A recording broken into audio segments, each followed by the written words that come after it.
Hi everyone, today we will talk about how to fix or how to solve Telegram lag. To know how to fix or how to solve Telegram lag, you should just go to settings like this. We will click. After that, in this page, you will go to apps, default apps, app settings.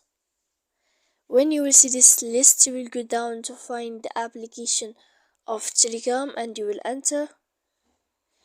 Then in this page here you will go to click for stop. After that you will enter to storage, and when you will see this page you will click clear cache. Then you will go to click manage storage, and after all that you can turn off your phone.